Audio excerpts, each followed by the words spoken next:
हाँ जी,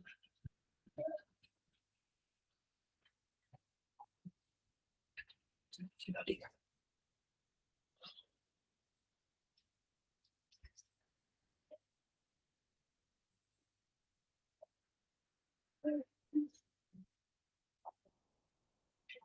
चलिए, मेरे पार्ट पर सब क्लियर हो गया। आवाज आ रही है आप लोगों को मेरी? आवाज तो आ रही होगी।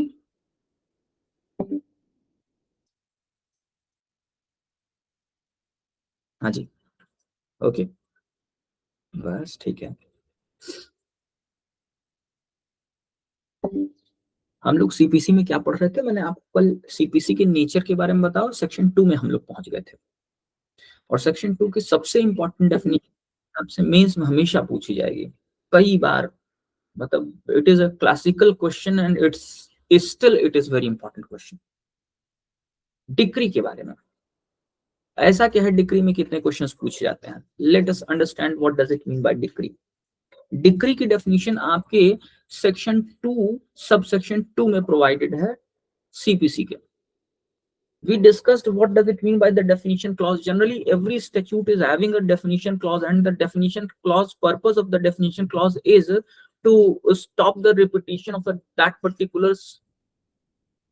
term. It is a kind of statutory dictionary attached with the statute. इसका मतलब ये होता है कि ये जब आपने किसी चीज को डिफाइन कर दिया, कोई इंटरप्रिटेशन क्लॉज हो गया और उसमें अगर कोई चीज डिफाइन हो गई, once any term has been defined in the terms of the statute, then it cannot have a general meaning, it cannot have a dictionary meaning. First of all, you have to go with the definition of the statute itself. तो ये होता है general purpose किसका, definition या interpretation clause का। अच्छा, अब आइए देखें कि हम लोग ये सीपीसी में जो हम लोग डिस्कस कर रहे हैं डिक्री के बारे में। What does it mean bye decree? जरा सेक्शन 2 सबसेक्शन 2 सभी लोग ओपन करेंगे सीपीसी में, और इसको एक बार ध्यान रखिएगा, कुछ डेफिनेशंस या कुछ पॉइंट्स ऐसे होते हैं जिन्हें याद करना पड़ेगा। तो आपको सेक्शन 2 वर्बिटम कर लेना है साहब कुछ दिनों के अंदर, और वो हो भी जाएगा, बहुत मुश्किल नहीं है। It is very very easy section. Definition में देखिए सेक्शन 2 सबसेक्शन 2 में देखिए कहता है डिक्री मींस, पहला वर्ड अंडरलाइन करिए, means. Means what? Means what? देखो, डेफिनेशन दो तरीके की होती है, कहीं भी तुम जाओगे स्टैट्यूट में दो तरीके की डेफिनेशन होती है। अभी तक क्या कर रहे थे दाऊद? अभी इतनी देर में आए हुए हैं? क्यों जी, अभी तक क्या करते रहते हो, इतना देर से आते हो? हाँ, चलिए। तो मैं आपसे ये बता रहा हूं कि 2 सबसेक्शन 2 में जो डेफिनेशन है डिक्री की, तो डिक्री के साथ वर्ड पहला अटैच्ड है मींस का। डिक्री मींस, देखो दो तरीके से डेफिनेशन तुम्हें देखनी होगी। इन सब चीजों को बहुत ध्यान से समझिएगा आप लोग, क्योंकि अब हम लोग स्टैट्यूट पढ़ने का भी तरीका सीखते जाएंगे ऐसे ही। अगर कहीं वर्ड मींस लिखा है, it means what? It means the statute is trying to define the word exhaustively.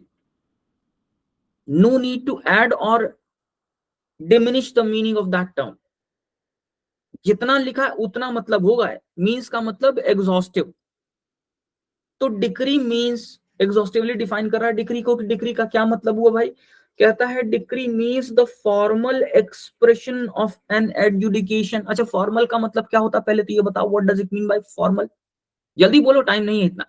Formal का मतलब क्या होता है? फॉर्मल का मतलब जैसे आप कपड़े उपड़े पहन के जाते हैं कॉलेज वॉलेज में, तो आपसे कहा जाता है फॉर्मल ड्रेस में आइए। कहा जाता है कि नहीं कहा जाता फॉर्मल ड्रेस में आइए? फॉर्मल ड्रेस का मतलब होता है प्रेस्क्राइब्ड। समथिंग इज प्रेस्क्राइब्ड, किसी और ने इसको प्रेस्क्राइब कर रखा है।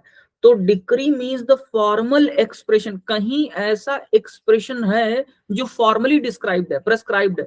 Formal expression of an adjudication. Formal expression of what? Adjudication. Adjudication का एक्सप्रेशन है, और वो भी कैसा? फॉर्मल है। एडजुडिकेशन क्या होता है? एडजुडिकेशन का मतलब होता है जुडिशियल डिसीजन। एडजुडिकेशन का मतलब क्या हो गया? Judicial decision. तो देखो क्या लिखा है, decree means the formal expression of an adjudication. Adjudication का मतलब मैंने अभी आपको क्या बताया? Judicial decision. तो जुडिशियल डिसीजन ही डिक्री है, जो कि एक प्रेस्क्राइब्ड फॉर्म में कही जाएगी, बताई जाएगी। और प्रेस्क्राइब्ड फॉर्म कहाँ है, भी थोड़ी देर बाद बताऊंगा। Means the formal expression of an adjudication which so far as, और ये एडजुडिकेशन है वो कैसा है, which so far as regards the court expressing it. इसका मतलब क्या हो गया कि डिक्री कौन एक्सप्रेस कर रहा है, who is expressing the decree. मैं कर रहा हूं क्या, नहीं। आप कर रहे हैं, नहीं। It is expressed by court. Why the court term is very important? Because it is expressed by the court. Judicial decision है, court express कर रही, it is not executive order, it is not administrative order.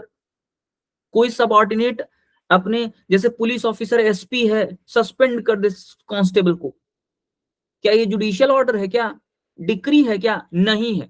क्यों, court ने नहीं दिया है, किसने दिया है, एग्जीक्यूटिव बॉडी ने दिया है, एडमिनिस्ट्रेटिव बॉडी ने दिया है, डिक्री नहीं है। जैसे बाद में तुम पढ़ोगे बहुत सारे स्टैट्यूट्स, सॉरी ये जो है ट्रिब्यूनल्स हैं बहुत सारे, are they prescribing, are they whether their adjudication amounts to decree? No, generally they are not decree, even though the term decree is attached with their decisions. मेरी बात नहीं समझ रहे हो क्या, कुछ ज्यादा इधर उधर हो रहा है, घबराओ मत, अभी थोड़ी देर बाद सब समझ में आ जाएगा। तो अभी हमने कहा कि साहब ये एडजुडिकेशन है जो कि किसी कोर्ट के जरिए एक्सप्रेस की जाएगी, कोर्ट ही देगी। अभी सब लिखाऊंगा, पहले सुनते जाओ। So far as regards the court, पहले मुझे ये बताओ बेयर एक्ट ओपन है कि नहीं तुम लोगों का। अगर ओपन नहीं की हो बेयर एक्ट तो भाग जाओ यहां से।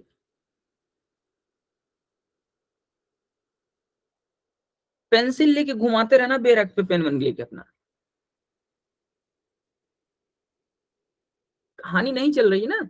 अगर तुम जरा भी इधर उधर करोगे तो फिर इसका कोई फायदा नहीं है तुम्हारे बैठने का। तो हम लोग बात कर रहे हैं so far as regards the court expressing it, the most important term is conclusively determines the rights of the parties. Underline करो इसको, कंक्लूसिव डिटर्मिनेशन। देखो कोर्ट तो बहुत सारे ऑर्डर्स देती है, लेकिन वो कंक्लूसिवली क्या डिटरमाइन करते हैं, क्या राइट्स पार्टीज के। कंक्लूसिव का मतलब क्या हुआ, what does it mean by conclusive determination of the rights of the parties. अरे भाई कंक्लूसिव का मतलब होता final, after which there is nothing, किसी चीज को फाइनली डिसाइड कर देना। तो आप कहेंगे साहब तो हर चीज फाइनली ही तो डिसाइड होती है, क्या ऐसा भी होता है क्या कि जो कुछ बिना फाइनली भी डिसाइड किए कोर्ट छोड़ देती है। हाँ, कोर्ट के बहुत सारे ऐसे ऑर्डर्स होते हैं जो फाइनल डिसीजन नहीं होते हैं, they are interlocutory orders, they are intermediary orders, there are certain orders in between. जैसे फॉर एग्जांपल, इसका एग्जांपल समझो तुम लोग, जैसे दो तरीके के ऑर्डर होते हैं ना। एक होता है जैसे मान लो कि ये पेन है, इस पेन को लेकर के डिस्प्यूट हो गया, मेरे और मयूराखी के बीच में डिस्प्यूट है। मयूराखी मैडम कहती है कि पेन उनकी है, मैं कहता हूं मेरी पेन है, but the pen is in my possession. और जानते हुए पेन है मयूराखी मैडम की, मेरी नहीं है, but I am claiming that this pen belongs to me. Mayurakhi is saying no, the pen belongs to me. Final decide क्या होना है कोर्ट के सामने कि हुज पेन इज इट, किसकी पेन है ये, यही तो फाइनली डिसाइड होगा ना। लेकिन मयूराखी मैडम ने देखा कि अच्छा ये रोहित तो बहुत दुष्ट है, because his case is not strong enough, and what he is doing, he is trying to take away the pen. मैं क्या कर रहा हूं, इस पेन को लेकर के भाग जाना चाहता हूं जापान, या इधर दिल्ली की कोर्ट में हमारा डिस्प्यूट चल रहा है, मैं इसको लेकर के आसाम भाग जाना चाहता हूं कि वहां की कोर्ट में क्या होगा, वहां पर आके हमको पकड़ ही नहीं पाओगे। I am trying to remove the property outside the jurisdiction of the court, यही तो मैं कोशिश कर रहा हूं ना। तो फिर मयूराखी मैडम को परेशानी हो जाएगी। तो मयूराखी मैडम कहेंगे कि तब कोर्ट में जाएंगे और कहेंगे साहब ऐसा है कि let us decide the matter conclusively later on, but first of all protect the property itself. Subject matter को पहले प्रोटेक्ट कीजिए, because he is trying to take away the property.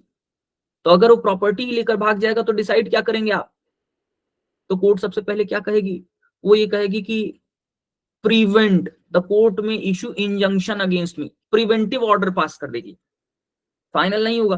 Court कहेगी till the decision of the, till the disposal of the suit, no party shall take away the property outside the jurisdiction of the court. जब तक हमारा decision final नहीं हो जाता, कोई भी party subject matter को हमारे जुरिस्डिक्शन से बाहर नहीं लेके जाएगी। There shall be no material change in the situation of the property, जो भी प्रॉपर्टी की सिचुएशन वैसी ही बनी रहेगी। नहीं समझे क्या तुम लोग? तो ये जो बीच वाला ऑर्डर है, ये जो कोर्ट ने ये कहा ना कि जब तक हम डिसाइड डिसाइड आज कर रही है कोर्ट, डिसाइड करने में तो 5 साल लगेंगे, 10 साल लगेंगे, और हम पेन लेके भाग जाएंगे, या पेन मैं बेच दूंगा, सबसे आसान तरीका है। मयूराकी मैडम से मेरा केस चल रहा, प्रियंका को मैंने कहा प्रियंका ये पेन खरीदोगी? प्रियंका तो समझती है मैं बहुत अच्छा आदमी हूँ, बट आप जानते नहीं हूँ, बेच दूंगा उन्हें।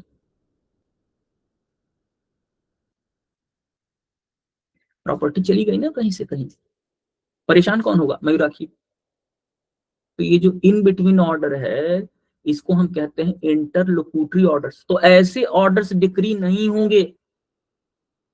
There must be conclusive determination of the parties, rights of the parties. Are you getting my point or not? This is the most important. This is the gist of the decree.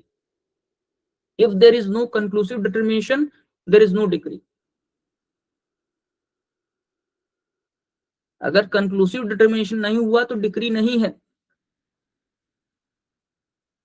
आगे देखिए, कहता है conclusive determines the rights of the parties. अच्छा, rights of the parties का मतलब क्या हो? कैसे rights? What kind of rights? ये कैसे राइट्स हैं? अंडरलाइन करते जाना एक एक वर्ड को।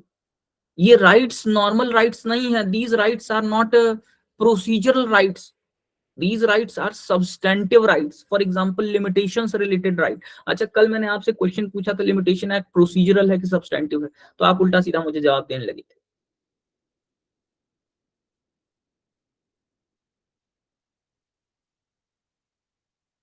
लिमिटेशन एक्ट के कुछ सेक्शंस प्रोसीजरल हैं, कुछ सेक्शन सब्सटेंटिव भी नेचर के हो सकते हैं, लेकिन ओवरऑल जो लिमिटेशन एक्ट है वो सुप्रीम कोर्ट ने इसको माना है कि प्रोसीजरल लॉ है। कभी अगर कोई पूछ ले तो प्रोसीजरल बता दीजिएगा। आप में से किसी ने लिखा भी था, मुझे लगता है दीक्षा ने लिखा था, एक दो और लोगों ने प्रोसीजरल लिखा था। जैसे सीआरपीसी क्या है? प्रोसीजरल लॉ है, लेकिन उसके कुछ सेक्शंस हैं जो सब्सटेंटिव नेचर के भी होते हैं। अच्छा, तो मैं आपसे कह रहा था कि राइट्स डिसाइड कर दे। तो राइट्स कैसे rights? These rights are substantive rights, not the procedural rights. Substantive rights का मतलब क्या? जिसका इफेक्ट होता हो पार्टीज पे, जिसका इफेक्ट हो। जैसे for example limitation, suit limitation से बार्ड हो गया, बड़ा सीरियस राइट है ये, पार्टीज का सब्सटेंटिव राइट वायलेट हो गया। अभी सब और डिटेल में बात करेंगे। राइट्स ऑफ द पार्टीज, और पार्टीज का मतलब क्या हो गया? पार्टीज का मतलब क्या है भाई, जल्दी बोलो। What does it mean bye parties here? क्या होता है पार्टीज? सीपीसी में पार्टी कौन होती है? अरे दो होंगी ना जनरली, प्लेंटिफ और डिफेंडेंट। प्लेंटिफ और defendant, but sometimes defendants may become party with each other, जिसको हम कुछ कहते हैं, इंटरप्लीडर सूट कहते हैं, बाद में डिस्कस करेंगे। तो अभी फिलहाल तो ये समझ लो, पार्टीज का मतलब parties to the suit. Yes, very good, अभी बहुत बढ़िया। तो anyone whose name has been mentioned in the suit, he is a party to the suit. आगे देखो, एंड मे बी आइदर, अब रुक जाओ, with regard to all or any of the matters in controversy in the suit। तो सारे matters पे भी discussion हो सकता है कंक्लूसिव डिटर्मिनेशन, या कुछ मैटर्स में भी, लेकिन किस में? इन अ सूट। तो अब क्वेश्चन ये है कि what does it mean by suit. चलिए जरा डिक्री के एसेंशियल एलिमेंट्स लिखिए, फटाफट लिखिए। डिक्री पहले लिखना शुरू कीजिए, लिखिए। डिक्रीज, डिक्रीज याद कर लेना, टू टू, अच्छा भूलना नहीं। Decrees, decrees the operative part of judgment. बाद में देखेंगे जजमेंट और डिक्री में भी कुछ अंतर होता है क्या? हाँ होता है। Decree's operative part of a judgment, decree's operative part of a judgment, decree's operative part of a judgement.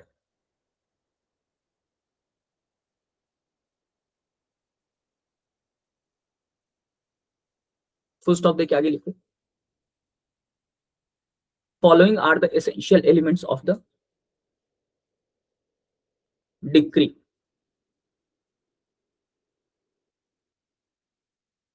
essential elements of decree, following are the essential elements of decree।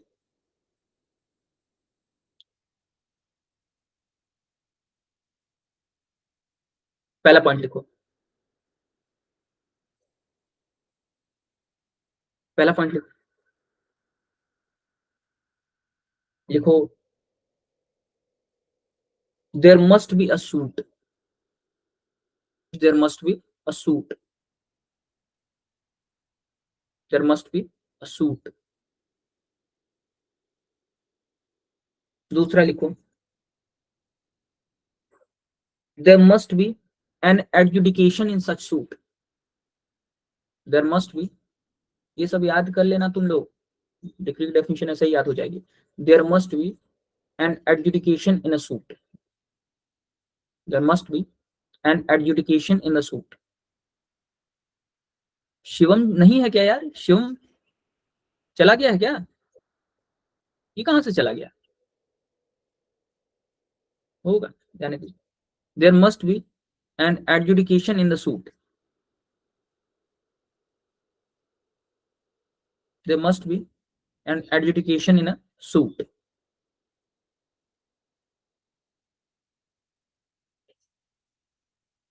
Next लिखिए, थर्ड पॉइंट है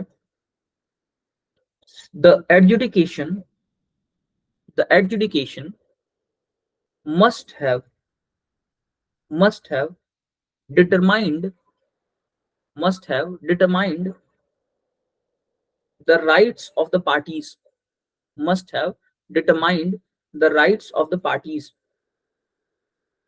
the rights of the parties with regard to, with regard to all, with regard to all or any of the matters, with regard to all or any of the matters, any of the matters in controversy, in suit, in controversy, in suit। लिख पाए,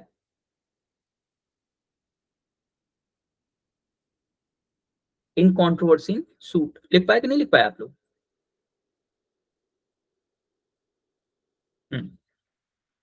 next point लिखिए,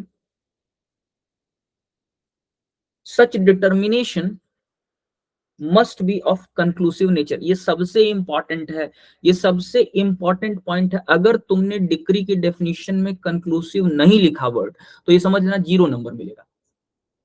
such determination must be of conclusive nature, यही gist है decree का। Such determination must be of conclusive nature.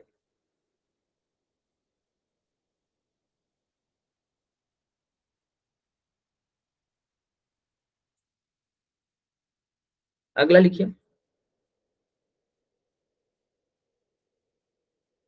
There must be formal expression of,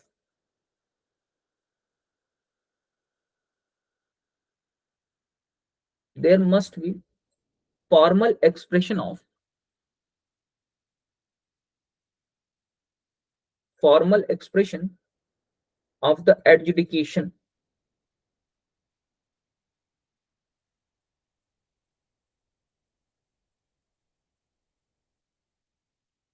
जो पहला वाला point लिखा है तुमने उससे लास्ट वाला कनेक्टेड तो हो रहा है, पहले वाले पॉइंट में एक छोटा सा पॉइंट रह गया मुझे लग रहा है। तुमने क्या लिखा है, there must be a suit लिखा है पहला पॉइंट।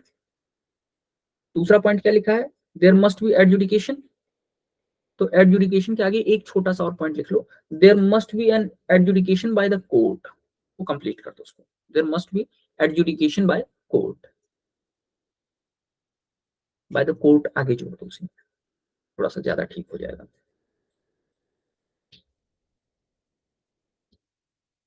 क्लियर हुआ। सेकेंड पॉइंट मैंने कहा कि बस इसको इसके आगे जोड़ दो, एडजुडिकेशन बाय द कोर्ट, और कुछ नहीं।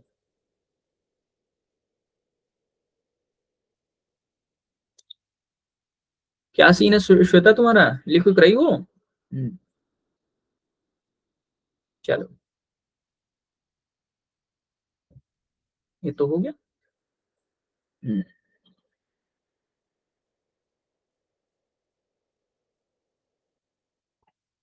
चलिए अच्छा देखते हैं हम लोग, पहला पॉइंट सूट को समझने की कोशिश करते हैं। अब हम लोग पूरा कंप्लीट करेंगे। तो आपने सबसे पहले लिखा कि there must be a suit, यही लिखा है ना, देयर मस्ट बी सूट। ठीक है, what does it mean by suit, पहला क्वेश्चन ये हो जाएगा। तो हेडिंग डालिए सूट,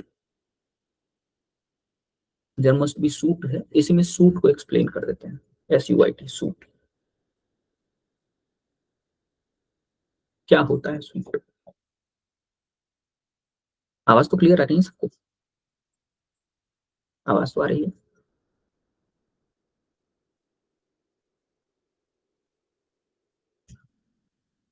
हाँ, तो सूट का मतलब क्या हुआ? What does it mean by this suit? देखो, the term suit has not been defined in your code. Suit का डेफिनेशन नहीं दिया हुआ तुम्हारे कोड में। Suit has not been defined in your code.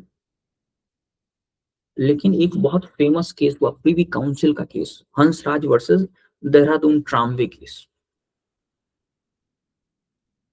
तो इन दैट केस, अभी लिखना मत, मैं लिखाऊंगा इसको प्रॉपर। तो सूट आपके कोड में तो कहीं डिफाइंड नहीं है, लेकिन वो जो प्रीवी काउंसिल का जजमेंट है हंसराज का, in that case Privi council held that suit is a civil proceeding, suit in a civil proceeding is something which is instituted by the plaintiff, which comes into existence by institution of plaintiff। मतलब suit institute किया जा सकता है जब plaint आ जाएगी तब। Suit की कोई डेफिनेशन नहीं है, लेकिन सूट का एग्जिस्टेंस ही इस पर डिपेंडेंट है कि कोई प्लेंट आनी चाहिए। किसमें कहा गया? हंसराज के केस में। तो फिर अब आपके सामने क्वेश्चन ये होगा कि साहब तब ये प्लेंट क्या है? प्लेंट क्या है? प्लेंट कुछ नहीं है, plaint is application which is written in the format of order 7 rule 1। असल में होता क्या है, तुम इसको समझो प्रैक्टिकली क्या होता है। जब तुम कोर्ट जाते हो, जैसे मान लो, सपोज कर लेते हैं पेन कहाँ गई मेरी, ये पेन है, इस पेन को, पीयूष वही बता रहा है, इस पेन को लेकर के डिस्प्यूट हो गया। पेन को लेकर के डिस्प्यूट किसके बीच में है? पीयूष और मेरे बीच में डिस्प्यूट है। पीयूष कहते हैं ये पेन इनकी है और मैं कहता हूं मेरी है, but pen is in my possession. तो Piyush is wants to approach before the court, civil court में जाना चाहते हैं पीयूष, और कहते हैं कि साहब this is in the wrongful possession, मुझे दिलवाइए, पेन बिलोंग्स टू मी, मेरी पेन है, जबरदस्ती लेके बैठा हुआ है दुष्ट आदमी। तो पीयूष अब कोर्ट जाएंगे, तो कोर्ट जाने का एक तरीका होगा, किस कोर्ट में जाएंगे ये तय कर लेंगे, भाई ये कोर्ट है, इसका जुरिस्डिक्शन, अभी रुक जाओ। लेकिन पीयूष करेंगे क्या? पीयूष कोर्ट में एक एप्लीकेशन देंगे ना, एक नॉर्मल सी बात है, एक एप्लीकेशन दोगे। भाई तुम ग्रीवांस, तुम अपने ग्रीवांस शो तो करोगे ना, तो कैसे दोगे, क्या तरीका होगा? वही एप्लीकेशन जब एक एडवोकेट लिखता है या पीयूष लिखेंगे कि ये पेन मैंने यहां से खरीदी, ये इतने तारीख को खरीदी, इनसे खरीदी, इतने रुपए में खरीदी, मेरे पास इतने दिन तक रही, रोहित पांड्या है, बोले 2 दिन का काम है, मुझे दे दो, लेके गए, आज तक नहीं लौटा रहे। ये सारी इनकी ग्रीवांसेस हैं। pen belongs to me, I purchased this from on that date, Mr. Rohit deceived me by saying that he will return the pen within 2 days and he is not returning। ये सब सारी चीजें क्या है? पीयूष की grievances हैं मेरे against. ये सारी चीजें पीयूष एक नॉर्मल आदमी को लिखेंगे तो एप्लीकेशन के फॉर्म में लिखेंगे, लेकिन जब यही कोर्ट में जाएंगे तो एक तरीका होगा, एक फॉर्मेट होगा, उस फॉर्मेट को कहते हैं प्लेंट। ये प्लेंट कहां मेंशन्ड है? तुम सभी लोग जरा ऑर्डर 7 देखो तो, पलट के तुरंत देखो, जल्दी देखो। ऑर्डर 7 का नहीं देखा है? सीपीसी में देखो, ऑर्डर्स पे हम लोगों ने बात की थी ना, ऐसे ही सीपीसी चलेगी। सीपीसी में देखो, ऑर्डर 7 देखो,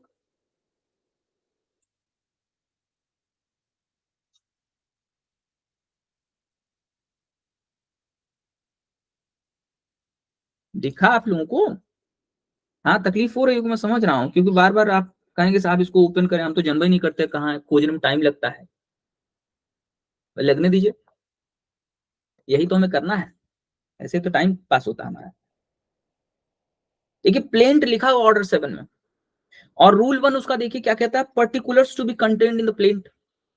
क्या क्या लिखा जाएगा प्लेंट में, यही तो मैं आपको बता रहा हूं कि अपनी ग्रीवांस लिखोगे तो देखो क्या लिखा हुआ है, the name of the court, जिस कोर्ट में जा रहा है उस कोर्ट का नाम लिख देना, प्लेंटिफ अपना सारा कुछ बता दे, name, place of residence etcetera, defendant के बारे में बता दे, कॉज ऑफ एक्शन किस वजह से हुआ, मतलब ऐसी क्या बात है कोर्ट में आना पड़ा, कौन से लीगल राइट्स वायलेट हो गए, all these factors must be mentioned in the plaint. तो फिर क्वेश्चन ये होगा कि साहब प्लेंट तो हो गई, अभी मुसीबत सूट क्या है? प्लेंट सबको समझ में आया कि नहीं, पहले मुझे ये बताओ जल्दी से, प्लेंट सबको समझ में आ गया? इस प्लेंट के साथ यहीं पर एक बात खत्म नहीं होगी, अभी हम इसके साथ और भी मैं आपको एक बात बता सकता हूं कि ये जो प्लेंट है इसके साथ तुम्हें अपेंडिक्स भी देखनी चाहिए, अपेंडिक्स ए, वो भी पलट के देख सकते हो, उसमें प्लेंट के बारे में एक फॉर्मेट भी दिया हुआ है। मैंने तुमसे कहा था ना अपेंडाइसिस का भी यूज होगा, तो हम तीन चीजों पे देखेंगे, सेक्शन, सेक्शंस के साथ ऑर्डर, ऑर्डर तो रूल्स चलेंगे ही चलेंगे, और उसके साथ अपेंडाइसिस भी कई जगहों पर पिक्चर में आएगी। तो प्लेंट जानने के लिए, प्लेंट क्या है तो पता चलता ऑर्डर 7 है। कैसे लिखी जाएगी, रूल 1 में लिखा हुआ है। क्या क्या लिखी जाएगी, रूल 1 में लिखा हुआ है, कोई फॉर्मेट है क्या? हाँ है, अपेंडाइसिस ए देख लो, मिल जाएगा फॉर्मेट, ऐसे प्लेंट लिखी जाती है।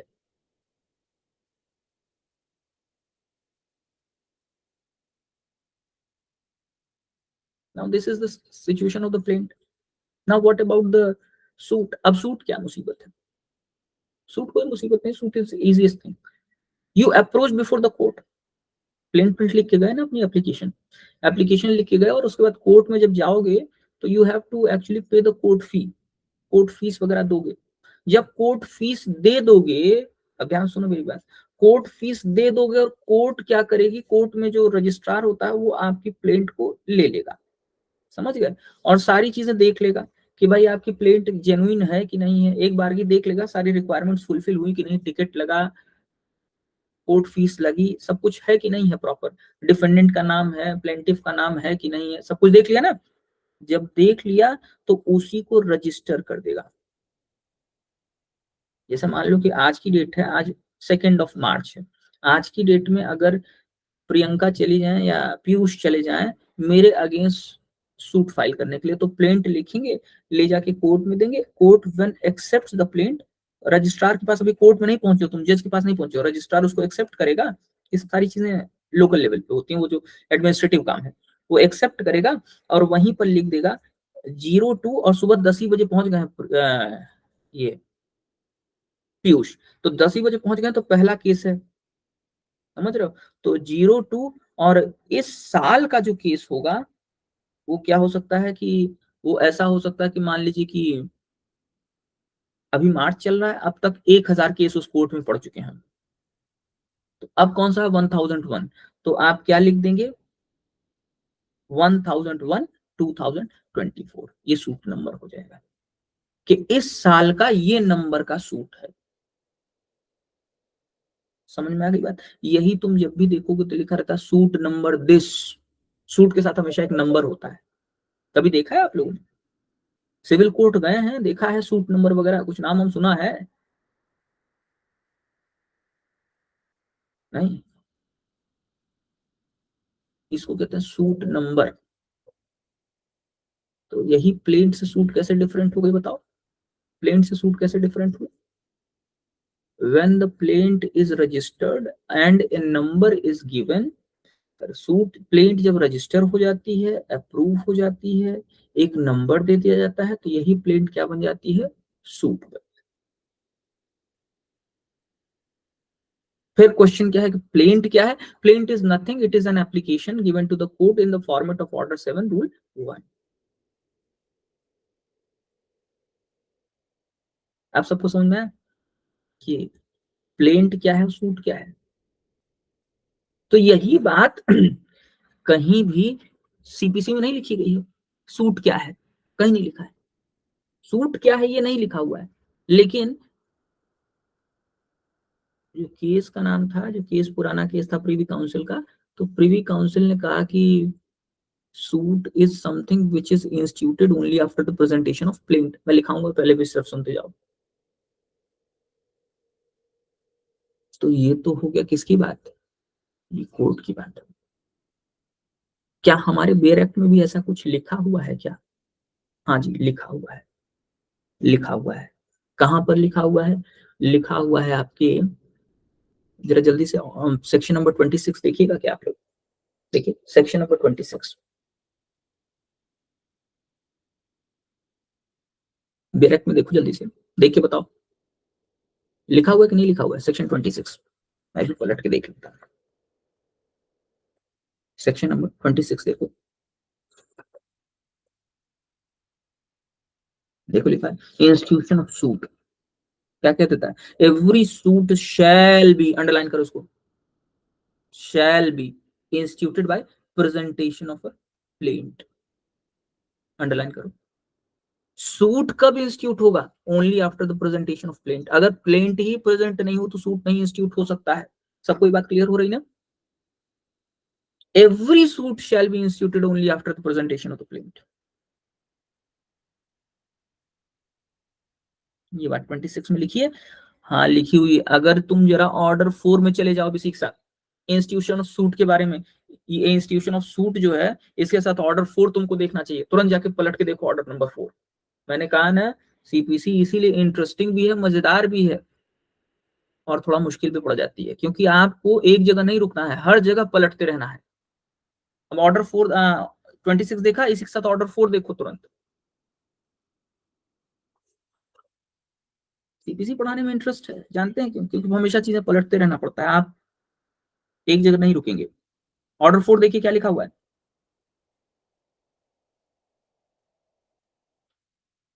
दो ही तो हैं उसमें रूल, नहीं छोटे छोटे दो रूल हैं। तो चाहे एक ही है क्या आंसर? हाँ एक ही, नहीं दो है तो ठीक है। देखो लिखा हुआ है every suit shall be instituted by presenting a plaint in duplicate to the court. यहां भी वही बात लिखी है ना, suit shall be instituted by presenting a plaint. Plaint जब दोगे तभी उसके बाद ही सूट आएगा।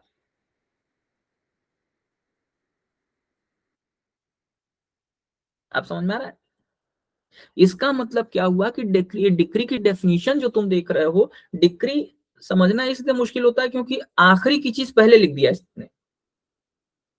पहले इसको प्लेंट समझाना चाहिए था, फिर सूट समझाता, फिर कहता कि सूट का एडजुडिकेशन होगा, मतलब जुडिशियल डिटर्मिनेशन होगा, फिर उसमें कहीं सामने वाली पार्टी भी आ जाएगी, उसके बाद फिर ट्रायल शुरू होगा, ट्रायल कंप्लीट होने के बाद फिर एक फाइनल डिसीजन जब आएगा तो उसे हम डिक्री कहेंगे। तो इसने वो बात नहीं बताई, इसने डिक्री की डेफिनेशन दे दी। अभी आपको प्लेंट पता नहीं था, आपको कुछ पता नहीं, डिक्री की डेफिनेशन आप पढ़ते हैं, इसीलिए मुश्किल लगती है डिक्री। सिस्टम से पढ़ोगे डिक्री बड़ा आसान है, कुछ नहीं है। एक प्लेन टाइप प्लेन सूट बनी, सूट के बाद फिर उस पर डिटर्मिनेशन हुआ, जुडिशियल डिटर्मिनेशन, और जुडिशियल डिटर्मिनेशन कैसा है? कंक्लूसिव डिटर्मिनेशन है।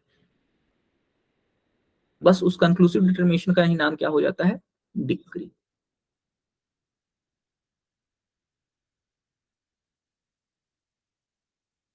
समझ में आ रही बात?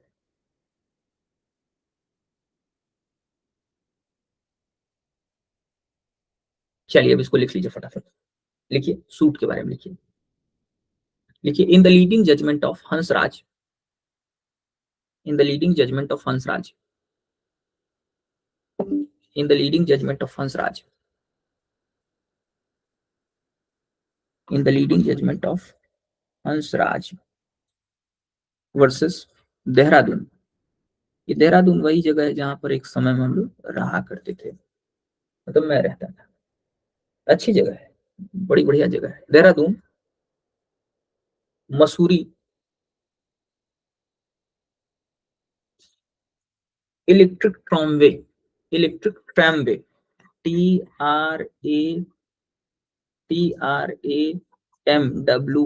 ट्रामवे जो होता है ना, वो पहले के जमाने में जो छोटी छोटी ट्रेनें चला करती थी, उन्हीं को ट्रामवे कहते थे। Dehradun electric tramway, Dehradun Mussoorie electric tramway company limited. Hansraj का नाम याद रखना बस। In the leading judgment of this the privy council, क्या हो गया, किसी ने कुछ लिख क्यों दिया क्या?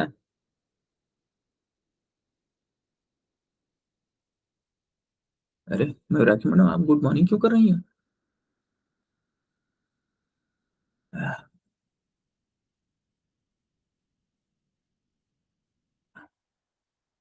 तो ये लिखा आपने, the privy council in this leading judgment held that held that in a civil proceeding, in a civil proceeding, in a civil proceeding, in a civil proceeding, okay Mayurakshi ma'am,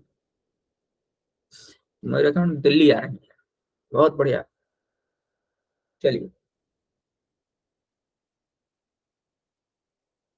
In a civil proceeding, suit is instituted, suit is instituted through the presentation of the plaint, through the presentation of plaint, through the presentation of plaint,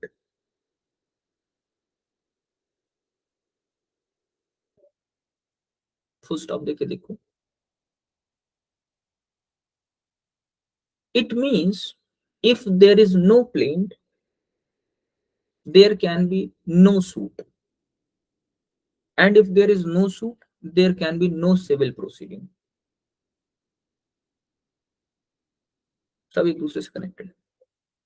It means if there is no plaint, there can be no suit. If there is no suit, there cannot be any civil proceeding.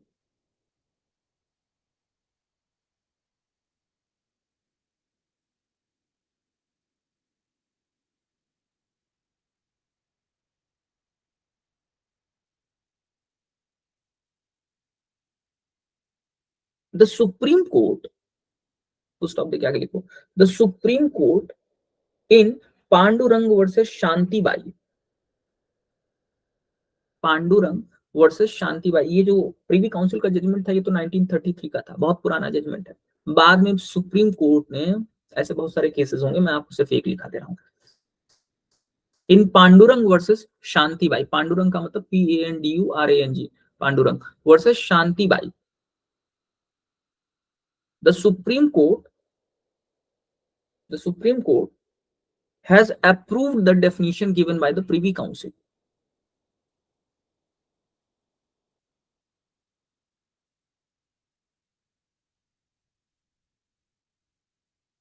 Full stop देके आगे लिखो। Section 26 of CPC,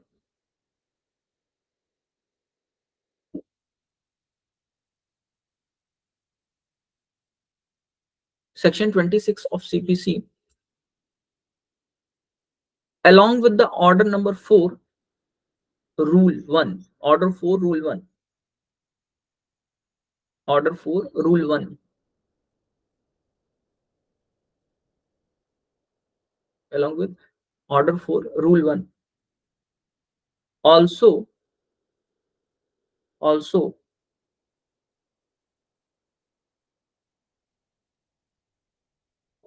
also makes it clear that suit can be instituted only after the presentation of the plaintiff. चलिए, ये तो बात हो गई।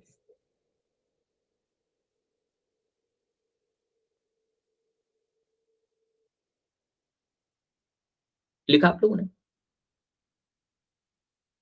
यहां तक तो सबको क्लियर हो गया? किस पॉइंट पे छूटा आयुषी? मैंने आपसे कहा, ज्यादा तेज बोल दिया क्या मैंने?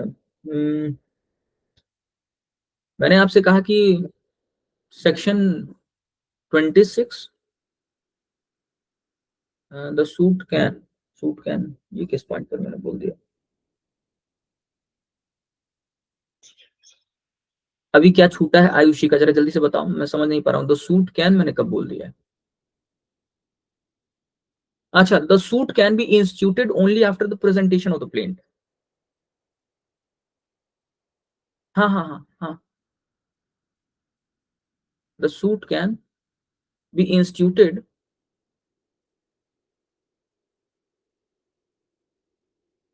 ओके, ठीक है ठीक है। हाँ, तो आगे हम लोग देखेंगे।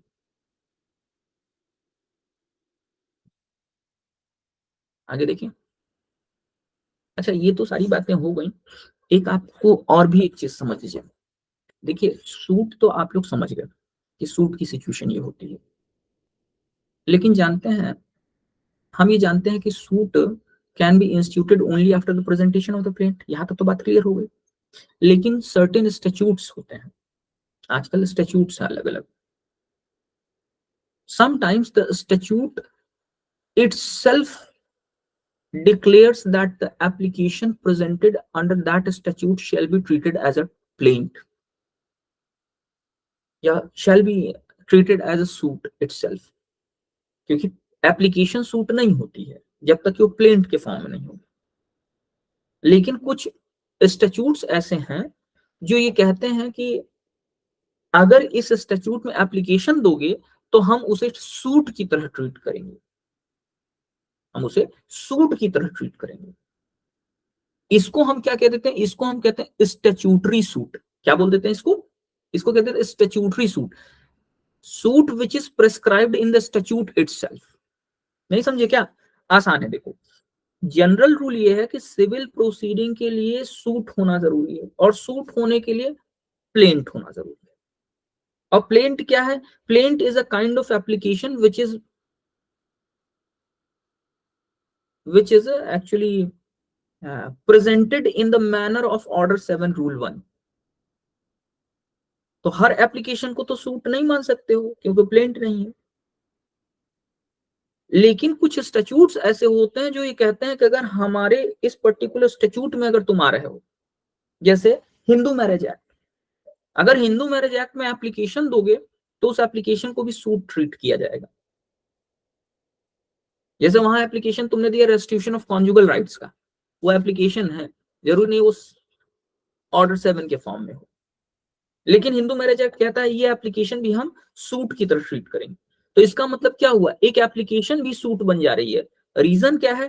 कि स्टैट्यूट खुद ये बात कह रहा है। तो ऐसे सूट्स को हम क्या कह देते हैं? These they are called as a statutory suit. इन्हें हम क्या कह देते हैं? Statutory suit. ये बात सबको क्लियर हो रही है कि नहीं क्लियर हो रही है? स्टैट्यूटरी सूट क्या होते हैं? लिखिए इस पॉइंट को, हेडिंग डाल दीजिए स्टैट्यूटरी सूट। स्टैट्यूटरी सूट में लिखिए, sometimes certain enactments, certain enactments, enactment मतलब जो एक्ट वैक्ट बनते हैं, E N A, enactment, E N A C T M E N T S, certain enactments specifically specifically declare that declare that declare that the application under those enactments, the application presented under those enactments shall be treated as a suit. The application presented under those enactments shall be treated as a suit.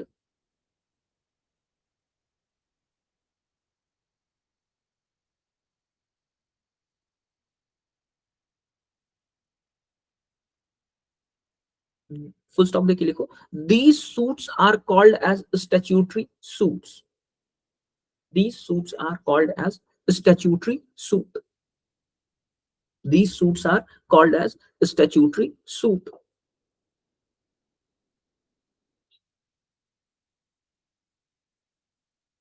Statutory suit.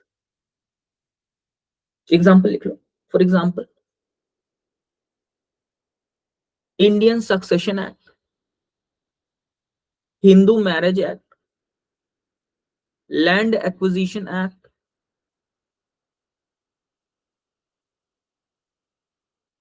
Probate applications, PROBAT, probate applications,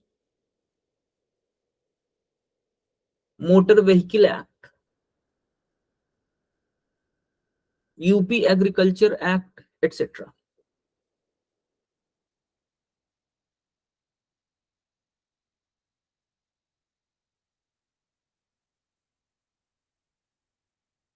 लिख पाए आप लोग? UP agriculture act etcetera. फिर से मैं repeat कर दूं क्या? फिर से रिपीट कर देता है। Indian succession act, Hindu marriage act, land acquisition act, probate applications, PROBAT, motor vehicle act, UP agricultural act etcetera. और भी हो सकते हैं, ये तो 4-6 के नाम लिखे। तुमको सब नहीं याद करना है, एक दो याद कर लेना इसमें से। जैसे इंडियन सक्सेशन एक्ट याद कर सकते हो, हिंदू मैरिज एक्ट ये भी तुम लोगों ने पढ़ा रखा है, लैंड एक्विजिशन बड़ा अक्सर कई बार इसका नाम आता है, यूपी एग्रीकल्चरल को भी याद कर सकते हो क्योंकि बाद में यूपी वगैरह का एग्जाम दोगे तो हो जाएगा। अच्छा, यूपी के बारे में ये भी है कि यूपी की शायद वैकेंसी वगैरह क्रिएट करने की बात हो रही है, तो अपनी जान मत दीजिएगा। अगर तैयारी करनी है आपको यूपी की, तो आप 2-3 घंटे पढ़ना अलग से शुरू कर दीजिए। अगर उस समय ज्यादा स्ट्रेंथ रही और मुझे लगा तो यूपी के हम लोग प्रीलिम्स के लिए तैयारी करेंगे। पर मैं एक बार करा चुका हूँ, एक्सपीरियंस मेरा बहुत अच्छा नहीं रहा। उसमें बच्चों को ये लग जाता है ना कि उन्हें सब कुछ आता है, उसके बाद पढ़ाने की जरूरत नहीं है, बड़ी दिक्कत हो जाती है। वो ये ऐसा मान बैठते हैं कि अरे ये तो पढ़ा दिया सर ने सब कुछ, अब तो कुछ बचा ही नहीं, 15 दिन में खत्म। कोई फायदा नहीं होता उससे। हो भी जाओगे तो भी मेंस में नहीं होगा, नहीं कर पाओगे, बड़ा मुश्किल काम।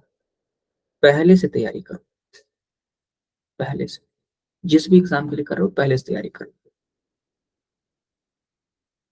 यहाँ तक तो क्लियर हो गया आप लोगों को? क्लियर?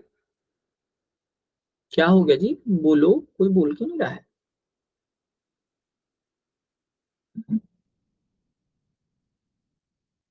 हाँ, वेरी गुड प्रियंका। ठीक है, चलिए भाई। अब जरा अगला जो इंपॉर्टेंट पॉइंट है वो हम देखेंगे, एडजुडिकेशन। ये सूट और एडजुडिकेशन, तो एडजुडिकेशन को देख लेते हैं कि एडजुडिकेशन का मतलब क्या हुआ, what does it mean bye adjudication. Heading डालो एडजुडिकेशन। तो एडजुडिकेशन मैंने बताया ना आपको, adjudication simply means judicial determination. Adjudication simply means judicial determination, judicial determination of the matter, judicial determination of the matter in dispute,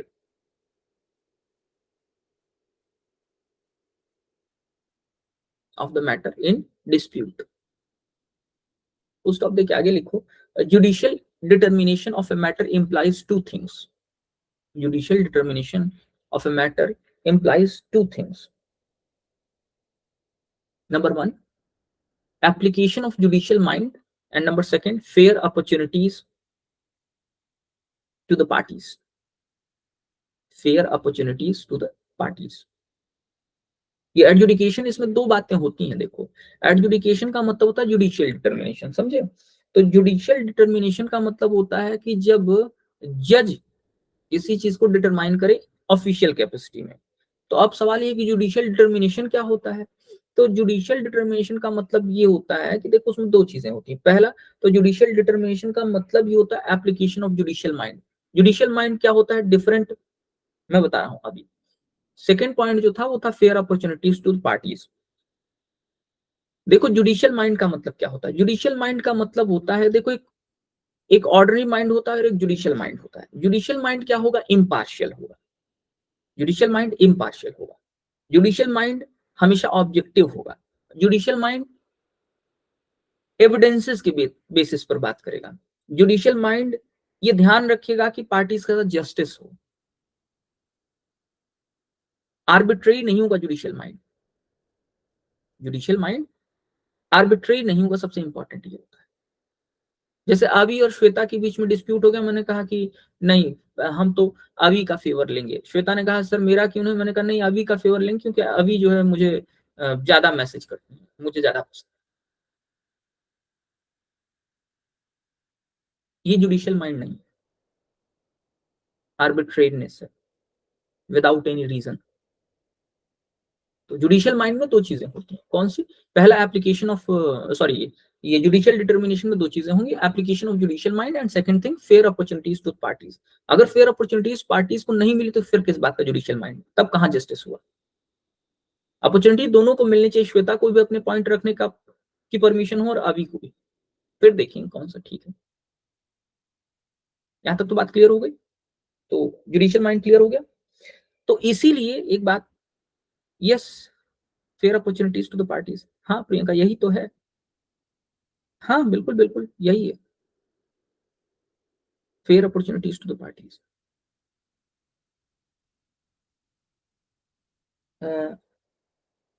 application of judicial mind, पहला वाला application of judicial mind, दूसरा fair opportunities to the parties.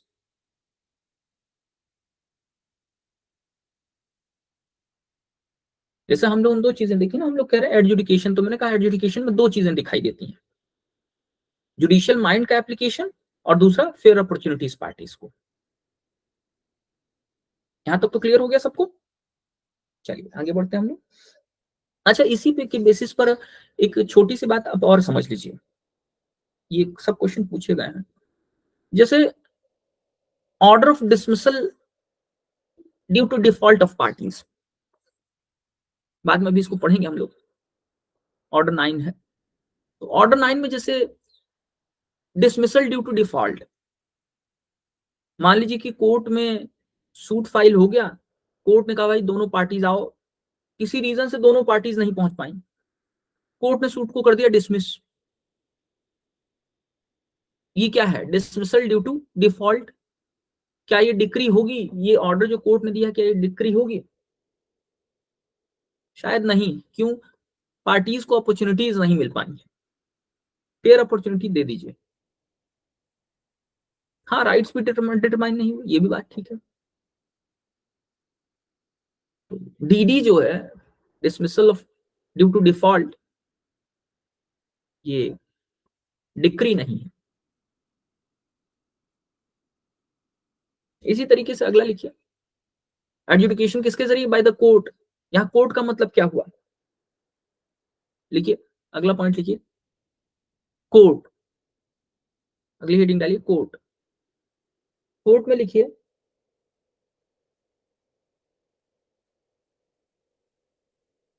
इसमें लिखिए कि only the judicial orders are the decree, executive order और administrative orders are not decree.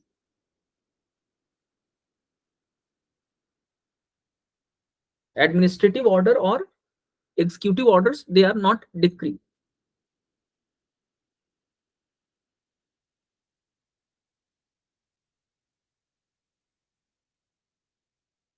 यहां तक तो क्लियर हो गया ना,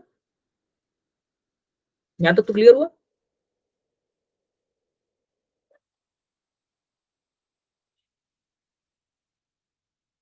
कोर्ट के बारे में लिखिए, अभी अगली हेडिंग डालिए कोर्ट। क्या मैं ज्यादा तेज बोल रहा हूँ क्या, अच्छा आराम से बात करते हैं, ऐसा क्या है,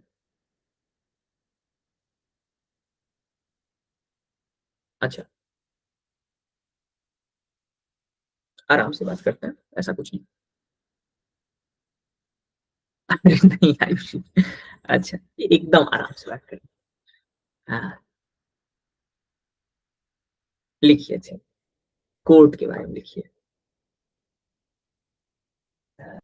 एडजुडिकेशन तक समझ में आया कि नहीं, पहले ये बताया आयुषी, एडजुडिकेशन तक क्लियर हुआ कि नहीं, जल्दी बताओ।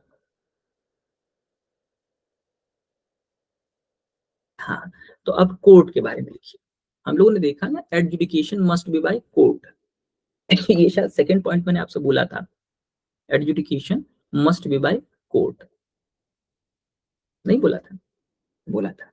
तो ये एडजुडिकेशन तो आप समझ गए। अब सवाल ये है कि कोर्ट का यहाँ पर क्या मतलब है। तो कोर्ट का मतलब है यहाँ पर सिविल कोर्ट से मतलब है। कोर्ट का यहाँ पर किससे मतलब है? Here court implies civil court. लिख लीजिए, court here means civil court, full stop. आगे देखिए, एडमिनिस्ट्रेटिव ऑर्डर्स और mere executive orders, mere administrative order or mere executive orders are not decree, are not decree because because not they are not pronounced by the court, because they are not pronounced by the court। अब हुआ? पढ़ाते पढ़ाते कभी ऐसा लगता है कि हाँ ज्यादा तेज हो जाता है, समझ में कुछ कम आता है। अब तो कोई दिक्कत नहीं हुई? पीयूष बता भाई। अब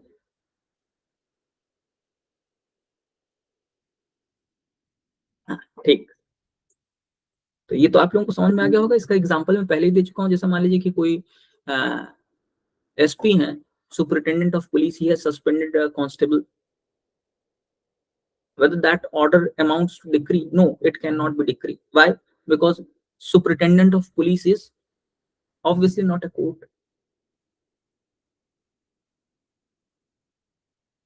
तो इसके बाद हम लोग कल पढ़ेंगे डिक्री के फर्दर एलिमेंट्स, है ना। और अब 5 मिनट के बाद कॉन्स्टिट्यूशन की क्लास शुरू करेंगे। तुम लोग थक जाते हो क्या? थक तो खैर मैं भी थोड़ा बहुत जाता हूँ, लेकिन यार पढ़ना तो पड़ेगा ना, क्योंकि टाइमिंग मैंने ऐसी रखी है, करना ही पड़ेगा। ये बहुत अच्छा था प्रेम का। नोट्स बनाती रहना, है ना। चलिए अच्छा, हम लोग थोड़ी देर बाद मिलते हैं। चलिए कॉन्स्टिट्यूशन फिर शुरू करेंगे।